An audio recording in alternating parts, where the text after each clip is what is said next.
അസ്സലാമു അലൈക്കും. വെൽഫെയർ പാർട്ടിയുടെ സംസ്ഥാന സെക്രട്ടറി, യോഗത്തിൻ്റെ അധ്യക്ഷൻ സുരേന്ദ്രൻ, അതുപോലെ ഈ യോഗം കാമ്പും കഴമ്പുമുള്ള ഒരു പ്രസംഗം ചെയ്തുകൊണ്ട് ഉദ്ഘാടനം ചെയ്ത വെൽഫെയർ പാർട്ടിയുടെ ദേശീയ vice president Hameed Vaniyambalam,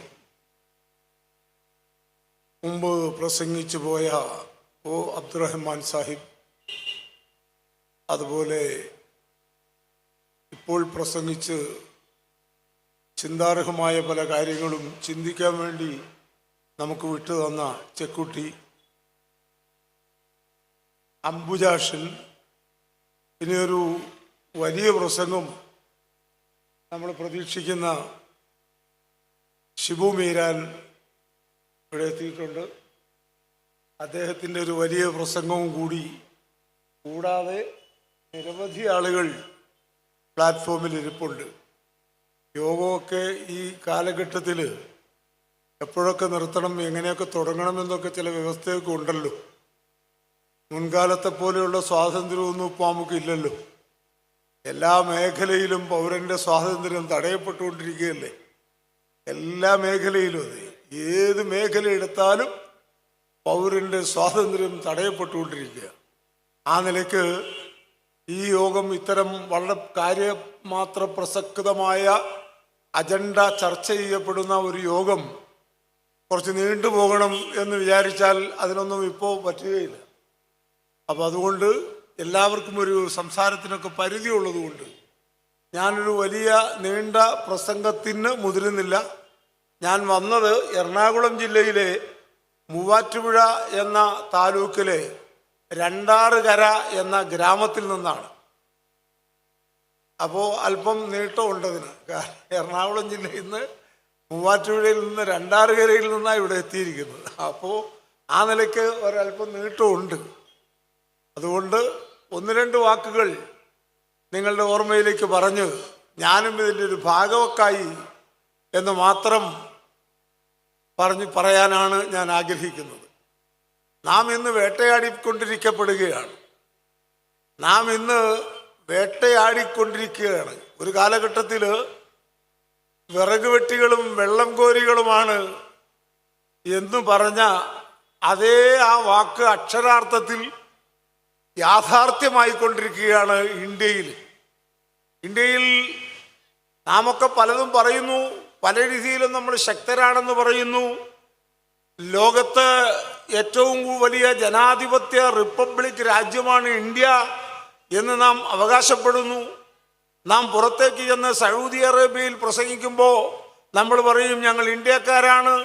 India എന്ന് പറഞ്ഞാൽ ലോകത്തിൽ ഏറ്റവും കൂടുതൽ മനുഷ്യൻ്റെ അഭിപ്രായം പറഞ്ഞുകൊണ്ട്, മനുഷ്യൻ്റെ അഭിപ്രായം രേഖപ്പെടുത്തിക്കൊണ്ട് അവൻ്റെ ഹിതമനുസരിച്ച് ഭരണം നടത്താൻ സ്വാതന്ത്ര്യമുള്ള ഒരു രാജ്യമാണ് ഇന്ത്യ.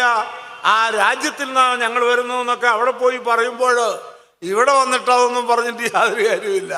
ഇവിടെ അങ്ങനെ ഒരു വാക്കിന് പ്രസക്തിയേ ഇല്ല.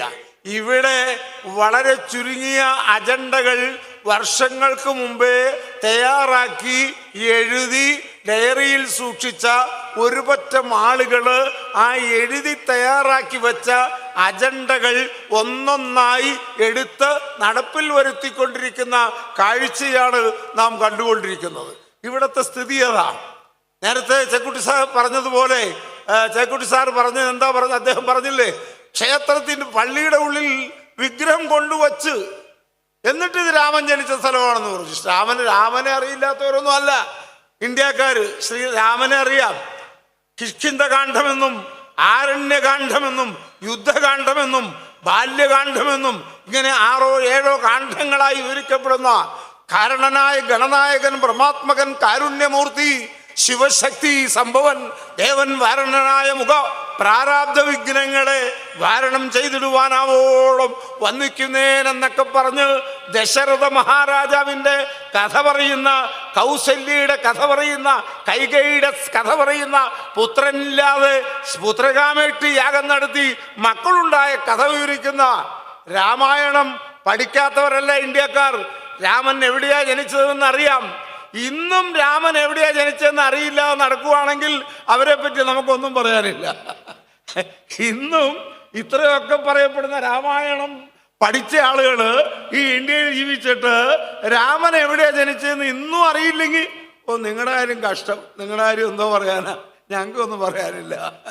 ഞങ്ങൾക്ക് നിങ്ങളെ പറ്റി ഒന്നും പറയാനില്ല. ഞങ്ങൾക്ക് ചില തിയറികളുണ്ട്, ചില തത്വശാസ്ത്രമുണ്ട്. ഞങ്ങളുടെ മനസ്സാകുന്ന മാണിക്യ കൊട്ടാരത്തിലെ രാജകുമാരനായി ഞങ്ങൾ അംഗീകരിക്കുന്ന, എവിടെ വച്ച് എന്ത് ഞങ്ങൾ ചെയ്യുമ്പോഴും ആ വ്യക്തിയെ ഓർക്കുകയും അവർക്ക് വേണ്ടി എന്തെങ്കിലും ഒരു ഗുണത്തിന് വേണ്ടി പ്രാർത്ഥിക്കുകയും ചെയ്ത മുഹമ്മദ് നബി സല്ലല്ലാഹു അലൈഹി വസല്ലം തങ്ങൾ എവിടെ ജനിച്ചു എന്ന് 7 വയസ്സുകാരനോട് ചോദിച്ചാൽ അവൻ പറയും. 7 വയസ്സുകാരനോട് ചോദിച്ചാൽ അവൻ പറയും, ഇന്ന സ്ഥലത്ത് ജനിച്ചു, ഇന്നതായിരുന്നു മാതാവ്, ഇന്നതായിരുന്നു പിതാവ്. ഇന്ന കഥകൾ ആ മുഹമ്മദ് നബിയുടെ ഈ 7 വയസ്സുകാരന് പറയാൻ കഴിയും. മുഹമ്മദ് നബിയുടെ മാത്രമല്ല, അവിടെ നിന്ന് ഇങ്ങോട്ടുള്ള അബൂബക്കർ സിദ്ദീഖിന്റെ പറയണോ പറയും, ഉമറിന്റെ പറയണോ പറയും, ഉസ്മാന്റെ പറയണോ. അങ്ങനെ ഇസ്ലാമിന്റെ പണ്ഡിതന്മാരിൽ പ്രമുഖരായ ആയിരക്കണക്കിന് ആളുകളുടെ ഹിസ്റ്ററി ചോദിച്ചാൽ പറയാൻ മാത്രം ആ മതത്തെക്കുറിച്ച് പഠിക്കുകയാണ് മുസ്ലിങ്ങൾ. അപ്പോഴും ഇത്രയും പ്രധാനപ്പെട്ട ശ്രീരാമൻ മരണസമയത്ത് തലയ്ക്ക് ഭാഗത്തിരുന്ന് ഓതേണ്ട ചെല്ലേണ്ട രാമായണം, ആ രാമായണത്തിൽ രാമൻ എവിടാ ജനിച്ചതെന്ന് അറിയില്ല, ഇപ്പോഴും തപ്പിത്തടഞ്ഞ് നടക്കുകയാണെന്ന് പറഞ്ഞാൽ എന്തോ പറയാനാ?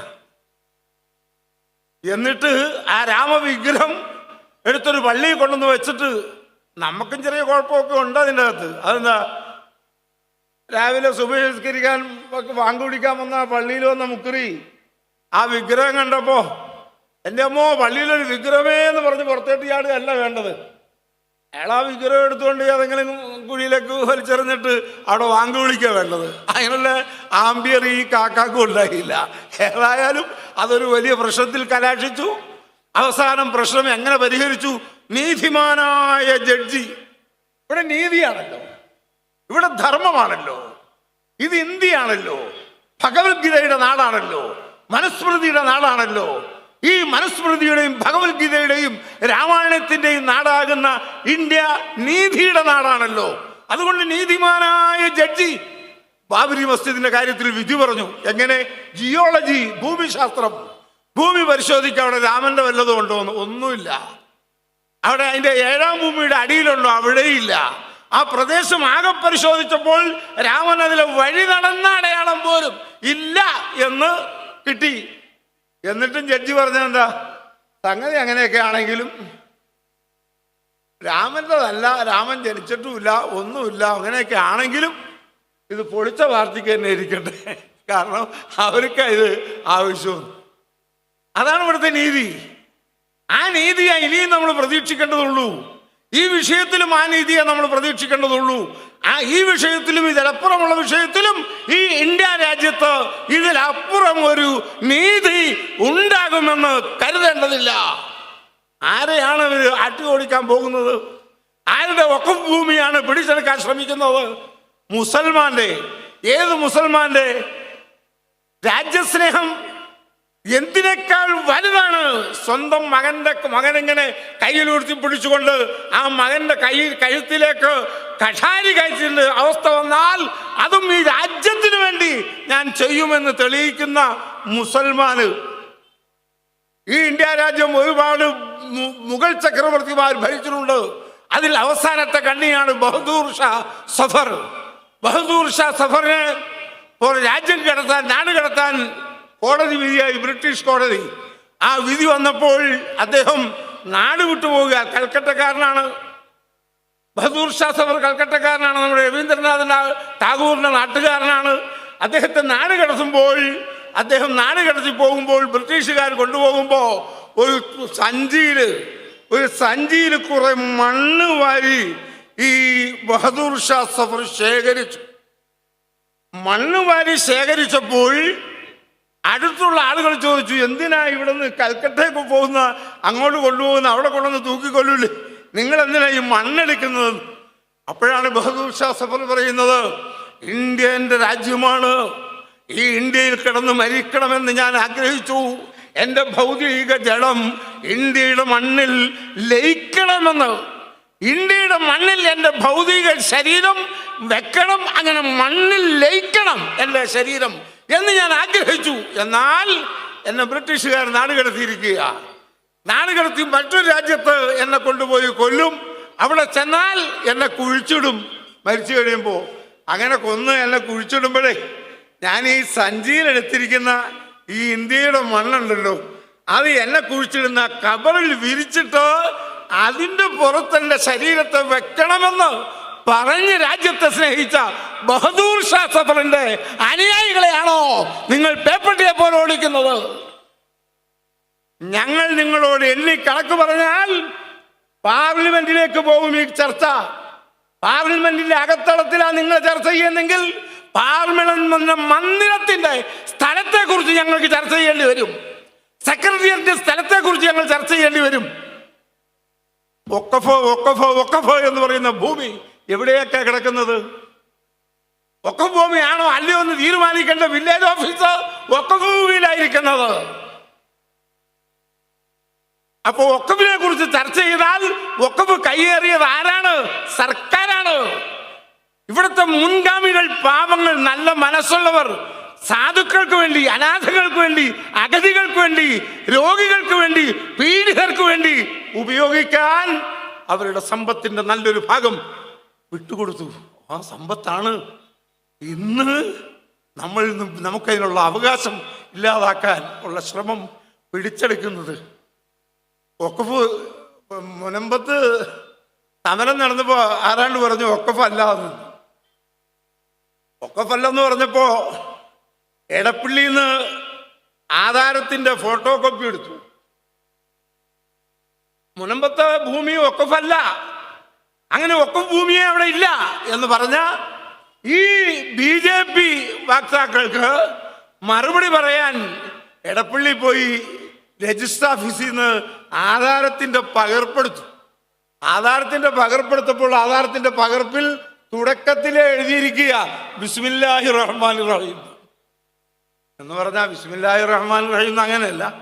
ആധാരത്തിന്റെ തുടക്കം അള്ളാഹുവിന്റെ നാമത്തിൽ, പടച്ചവന്റെ അള്ളാഹുവിന്റെ നാമത്തിൽ ഈ സ്ഥലം ആധാരം എഴുതുന്ന ആധാരത്തിൽ ആരെങ്കിലും അള്ളാഹിന്റെ നാമം പറയൂ? നിങ്ങളുടെയൊക്കെ ആധാരത്തിൽ എവിടെയെങ്കിലും അള്ളാഹിന്റെ നാമം പറഞ്ഞ ആധാരം? ഒരു രജിസ്റ്റർ ഓഫീസിലും അള്ളാഹിന്റെ നാമത്തിൽ ആധാരമില്ല. അള്ളാഹുവിന്റെ നാമത്തിൽ എന്ന് പറഞ്ഞ ഒരു ആധാരം ലോകത്ത് ഒരു രജിസ്റ്റർ ഓഫീസിലും ഇല്ല, ഇന്ത്യയിലും ഒരു സ്ഥലത്തും ഇല്ല. എന്നാൽ മുനമ്പത്തെ വഖഫ് ഭൂമി ആധാരം ചെയ്തിരിക്കുന്ന ആധാരത്തിന്റെ ഫോട്ടോ കോപ്പി ഇടപ്പള്ളി രജിസ്റ്റർ ഓഫീസിൽ നിന്ന് എടുത്ത് പരിശോധിച്ചപ്പോൾ അതിൽ എഴുതിയിരിക്കുകയാണ് പരിശുദ്ധനായ അള്ളാഹുവിന്റെ തിരുനാമത്തിൽ ഈ ഭൂമി ഇന്ന ഇന്ന കാര്യങ്ങൾക്ക് വേണ്ടി ഞങ്ങൾ വഖഫ് ചെയ്യുന്നു എന്ന്. അത് വായിച്ചു കേട്ടിട്ട് വഖഫ് ഭൂമിയാണെന്ന് അംഗീകരിക്കാൻ തയ്യാറായിട്ടില്ല. ഞാൻ പറഞ്ഞു വരുന്നത് ഇതൊന്നും ചർച്ച ചെയ്യുന്ന കാര്യമില്ല. വഖഫ് ഭൂമി ഉറങ്ങുന്നവരെയല്ലേ സുഹൃത്തെ വിളിച്ചെടുപ്പിക്കുന്നത്? ഉറക്കം നടിച്ച് രാവിലെ നമുക്ക് വൈകുന്നേരം വരെ ഒരുത്തം കിടന്ന അവനെ വിളിച്ചാൽ എഴുന്നേൽക്കൂ? പച്ചവെള്ളം കൊണ്ട് അവൻ്റെ മേത്ത് ഒഴിച്ചാൽ അവൻ എഴുന്നേൽക്കുമോ? ചിലപ്പോൾ കുറെ തീക്കനൽ കോരിയിട്ടാ അറിയാം പിടഞ്ഞെണീക്കുമെന്ന്, അല്ലാതെ അവൻ എണീക്കില്ല. അവൻ ഉറക്കം നടിച്ചിരിക്കുക, അവൻ ഉറങ്ങിയിട്ടില്ല. അതല്ലേ BJP, അതല്ലേ RSS, അതല്ലേ സംഘപരിവാർ, അതല്ലേ ക്രിസംഖികൾ. ഇവർ ഉറങ്ങുകയല്ലോ, ഉറക്കം നടിക്കുകയല്ലേ. ഇവർക്ക് അറിഞ്ഞുകൂടെ? അറിയാം. മുസ്ലിങ്ങൾ ആരാണെന്നറിയാം, മുസ്ലിങ്ങളുടെ ഓൾഡ് ഹിസ്റ്ററി അറിയാം, ഇന്ത്യക്ക് വേണ്ടി അവർ എന്ത് ചെയ്തു എന്നറിയാം. ചെങ്കോട്ടയ്ക്ക് ജന്മം കൊടുത്ത മുസൽമാൻ, താജ്മഹലിന് ജന്മം കൊടുത്ത മുസൽമാൻ, കുത്തുബ് മിനാറിന് ജന്മം കൊടുത്ത മുസൽമാൻ. എന്തിനേറെ കേരളത്തിലേക്ക് വന്നാൽ വാര്യംകുന്തത്ത് കാളവണ്ടിയിലൂടെ ഒരു കാളവണ്ടി അടിക്കാരൻ അയാൾ ഉയർത്തി വിട്ട വിപ്ലവം എത്ര വലുതാ! വലിയൊരു വിപ്ലവത്തിലല്ലേ തിരികൊളുത്തിയത്. ആ കാളവണ്ടിയിലൂടെ നടന്ന് കാളെ അടിച്ചുകൊണ്ട് ജനങ്ങളെ സംഘടിപ്പിച്ച ആ സമരം ബ്രിട്ടീഷുകാരെ പുകച്ചു പുറത്താക്കാൻ കഴിയുന്നതാണ് എന്ന് മനസ്സിലാക്കിയപ്പോൾ അയാളെ കൊല്ലാൻ വേണ്ടി തീരുമാനമെടുത്തു. പിടിച്ചു കെട്ടി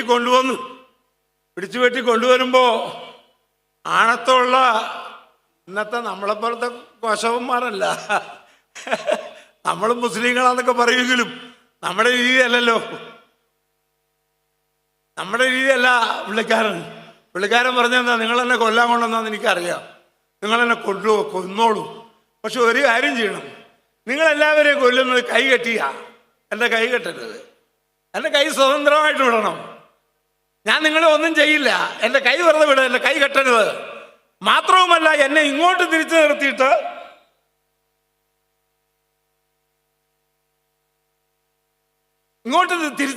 വെടിവെക്കരുത്, എൻ്റെ നെഞ്ചത്തേക്ക് വേണം വെടിവെക്കാൻ എന്ന് പറഞ്ഞ ആ കാളവണ്ടി അടിക്കാരൻ അവരുടെയൊക്കെ പിൻഗാമികളായ മുസൽമാന്മാരെ ദേശസ്നേഹം പഠിപ്പിക്കുകയോ അവർ ഈ രാജ്യത്ത് ആവശ്യമില്ലാത്തവരാണെന്ന് മനസ്സിലാക്കുകയോ അവരെ കുറിച്ച് ആവശ്യമില്ലാത്ത ചർച്ചകൾ കൊണ്ടുവരികയോ ചെയ്ത് നാടിനെ കുട്ടിച്ചോറാക്കാൻ ശ്രമിക്കുന്നവരോട് നമുക്കൊന്നേ പറയാനുള്ളൂ, ഇന്ത്യ ഒന്നാണ്, ഇന്ത്യയിലുള്ള ജനങ്ങൾ ഒന്നാണ്.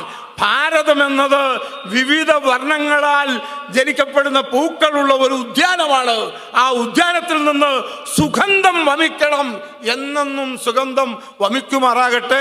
ജയ് ഹിന്ദ്. നമസ്കാരം. നിർത്തുന്നു.